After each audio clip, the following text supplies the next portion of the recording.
Le monde connu du Trône de Fer regorge de territoires obscurs dont on ne sait quasiment rien. À travers les époques, de nombreuses entités ont façonné d'immenses empires aujourd'hui disparus pour la grande majorité. L'empire valyrien, sans doute le plus immense, dominait la partie ouest du continent d'Essos. Pourtant, loin des dragons et d'Othraki, de l'autre côté des montagnes séparant Essos en deux, un autre empire s'est taillé une solide réputation au fil des âges. Assez peu documenté, l'empire de Yiti s'étendait sur un grand territoire. Aujourd'hui, cet empire est fracturé, divisé en plusieurs petites entités rivales qui se disputent le pouvoir. Situé entre l'empire valyrien et le territoire d'Ashaï, dans une contrée appelée l'Outre-Orient par les Westerosi, Yiti est une région très méconnue pour les maîtres et savants. Il faut dire que les peuples et cultures vivant là-bas n'ont pas les mêmes codes ni le même rapport à l'histoire. La documentation est fragmentaire, et il est impossible de refaire toute l'histoire des rois et reines. Toujours est-il qu'il est possible d'avoir un premier aperçu, disons-le global et général de ce territoire. Les frontières de l'Empire sont connues. À l'ouest de Yiti, on trouve les Eaux, chaîne de montagnes quasi infranchissables qui préserva l'Empire des invasions valyriennes mais également d'Othraki. Au nord, ces frontières s'arrêtent à la Grande Mer de Sable et à la Mer Saignante. Cette frontière est matérialisée par les 5 forts, d'immenses forteresses sur lesquelles nous reviendrons un peu plus tard. À l'est, l'Empire de Yiti établit ses frontières juste avant les contrées de l'ombre, où domine la mystérieuse Ashaï laisse l'ombre. Au sud, son empire s'étend sur une partie de la mer de Jade, voire même sur l'île de Leng. Là aussi, nous reviendrons sur le cas particulier de Leng un peu plus tard dans la vidéo. Voilà tout ce qu'on peut dire au niveau des frontières de ce vaste empire. Yiti est massivement composé de plaines ventées avec un relief montagneux saisissant, mais aussi des ravissantes collines. Le reste du territoire est une vaste jungle étouffante avec des immenses forêts humides, ce qui offre aux populations de nombreuses ressources diverses et variées. Ces grandes forêts, qui vont jusqu'au littoral, abritent un tas d'espèces animales méconnues, mais également d'autres dangereuses comme les basiliques, d'immenses serpents venimeux. Yiti est aussi jonché de rivières d'eau douce, avec parfois des rapides. Bref, il s'agit d'un territoire où il fait bon vivre grâce à toutes les ressources qu'il renferme, mais qui peut tout de même s'avérer dangereux. Plus grande civilisation de l'Est encore en vie, l'Empire de Yiti est toujours debout, si bien qu'il s'agit d'un des plus anciens du monde connu. L'Empire est composé de nombreuses villes plus ou moins importantes. La plus grande, Yin, fait office de capitale de l'Empire. On y trouve le palais de l'Empereur, qui, dit-on, est aussi vaste que la ville de Port-Réal. C'est dire la démesure. On y trouve aussi la cité de Jingi, les ruines de l'ancienne ville de Siko dans la forêt, dont personne ne connaît la localisation précise, la cité de Tiki, qui fut aussi l'ancienne capitale de certaines dynasties d'empereurs, tandis que Ville-Foirail, ville-étape pour des caravanes, est une grande place commerciale. Pour les Westerosi, Yiti est un territoire légendaire dont tout le monde connaît les histoires, surtout celles qui mentionnent un riche territoire où les rois vivent dans des palais immenses recouverts d'or et de perles. Yiti était un vaste empire dirigé par l'empereur Dieu. Il est adoré par ses sujets qui doivent se prosterner devant lui pour lui rendre hommage. L'empereur est le seul à pouvoir porter les robes en drap d'or, des perles vertes et le jade, symbole de son statut. Une fois décédé, l'empereur devient un dieu et il continue à être vénéré bien après sa mort. Comme dit précédemment, il est difficile d'effectuer une chronologie précise des empereurs, mais on peut quand même dégager 2 grands moments dans l'histoire de Yiti. Tout d'abord, une première période qui commence à la création de l'Empire jusqu'à la Longue Nuit, autour de l'année 8000 avant la conquête, puis une autre période, cette fois-ci bien plus noire, qui commence après la Longue Nuit.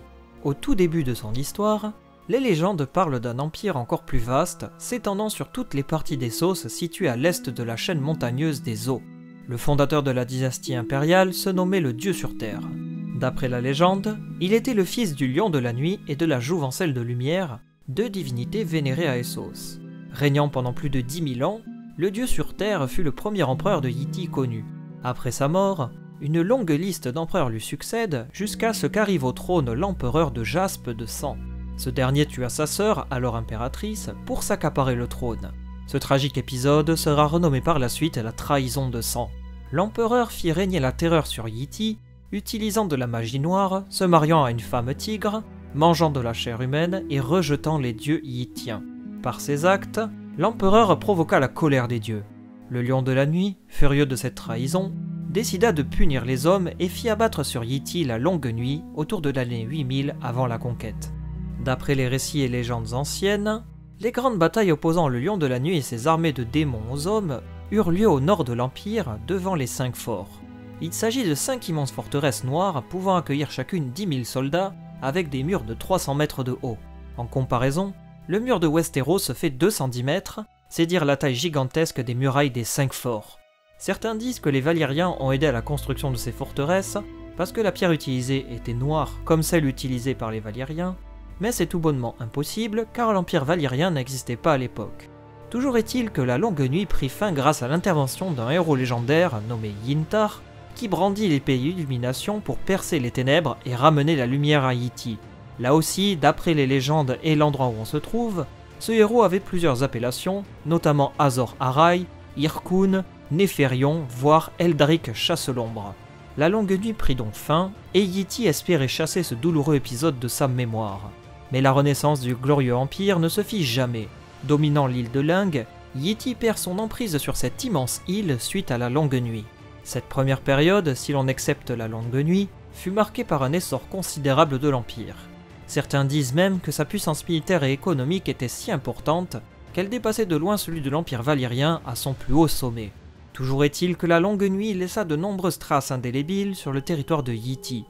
Le grand empire de l'Aube laisse donc place à l'empire doré de Yti, bien que faible et loin de sa puissance rayonnante d'antan.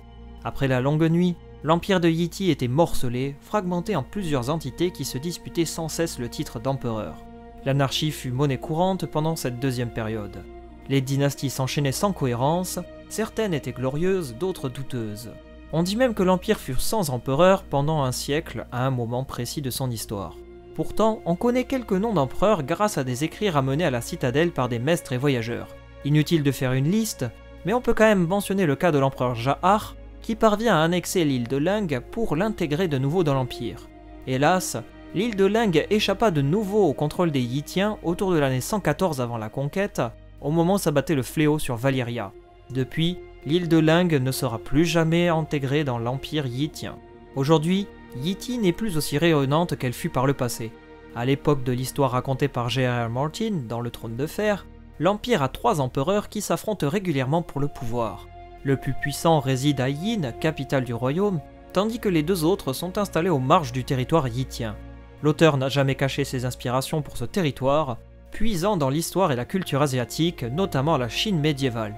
Beaucoup disent que Yti veut dire en mandarin « un », sans doute pour symboliser un seul et même empire. De même, l'île de Lung semble être elle clairement inspirée par le Japon médiéval. Quoi qu'il en soit, l'empire de Yti reste encore un mystère et les maîtres ont du mal à combler les lacunes sur leur connaissance de ce territoire. Une terre bien étrange qui n'a pas encore livré tous ses secrets. Jamais apparue dans la série, mis à part avec la prêtresse rouge rencontrée dans la saison 5 par Tyrion et Varys, on peut dès lors spéculer et s'imaginer voir débarquer un futur spin-off se déroulant sur ce territoire.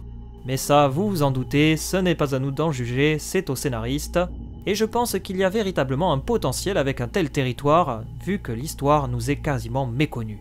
Merci beaucoup de votre attention, et à très vite pour de nouvelles vidéos, bye tout le monde.